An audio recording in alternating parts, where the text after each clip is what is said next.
এবার ঈদ হচ্ছে চৈত্র মাসে। ঈদের সময়টায় আনন্দ আয়োজন, জম্পেশ খাওয়া দাওয়া আর ঘোরাঘুরি তো হবেই। তবে ভুলে যাওয়া চলবে না একেবারে লাগামহীন খাওয়া দাওয়া আর গরম আবহাওয়ায় অসতর্ক ঘোরাঘুরিতে হুট করেই মাটি হয়ে যেতে পারে ঈদের আনন্দ। তাই ঈদের দিন সুস্থ থাকতে কিছু নিয়ম মেনে চলা সবারই উচিত। ঈদ আনন্দে সুস্থ থাকতে রান্না ও খাওয়া দাওয়ায় কোন বিষয়গুলো মেনে চলবেন তা জানতে দেখুন পুরো ভিডিওটি। পবিত্র রমজানের দীর্ঘ এক মাসের রুটিন বদলে হুট করে নানা রকম ভারী খাবার খাওয়া অনুচিত। বরং ঈদের খাদ্য তালিকায় রাখুন সহজপাচ্য খাবার। গরম আবহাওয়ায় ঠান্ডা খাবার খান। মৌসুমী ফলমূল, শাকসবজি এবং দুধের তৈরি খাবার খাওয়া ভালো। রান্না করা কোনো খাবারই খুব বেশিক্ষণ বাইরে রাখা ঠিক নয়। বাড়ির বাইরে গেলে অস্বাস্থ্যকর খাবার এবং পানীয় গ্রহণ থেকে বিরত থাকুন। গরমে অতিরিক্ত ঘোরাঘুরি না করে বন্ধু স্বজনেরা একে অন্যের বাড়িতে গিয়েও আড্ডা জমাতে পারেন। যে সময়টুকু ঘরের বাইরে থাকা হবে সেই সময়েও কিছু সতর্কতা অবলম্বন করা উচিত। কম তেল ও কম মশলায় রান্না করা খাবার দিয়েই পরিপূর্ণ হতে পারে ঈদের আনন্দ।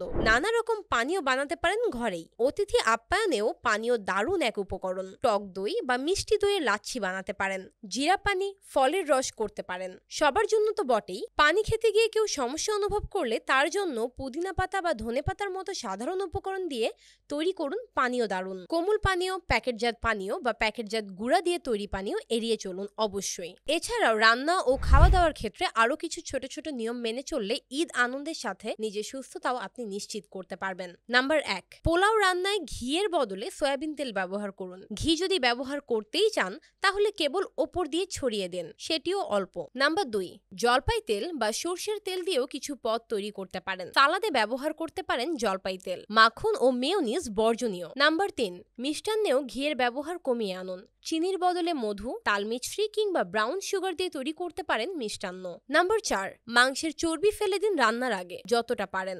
এমনকি ব্রয়লার মুরগির মাংসের ক্ষেত্রেও একই কথা প্রযোজ্য। নাম্বার 5, গুঁড়া মশলার চেয়ে বাটা মশলায় রান্না করা ভালো। নাম্বার 6, রান্নায় ধনিয়ার ব্যবহার কমিয়ে দিন। নাম্বার 7, খাবারের সঙ্গে কাঁচা সালাদ রাখুন অবশ্যই। নাম্বার 8, একেবারে অতিরিক্ত খাবার খাবেন না। রয়ে শুয়ে অল্প করে খান। দুবার খাওয়ার মাঝে অন্তত 2 ঘন্টা বিরতি দিন। নাম্বার 9, খাবার খাওয়ার সময় পানি খাবেন না। খাবার খাওয়ার 15 থেকে 20 মিনিট পর পানি বা পানীয় খাবেন। খাওয়ার আগে পানি বা পানীয় খেতে চাইলে সেটিও 15 থেকে 20 মিনিট আগে।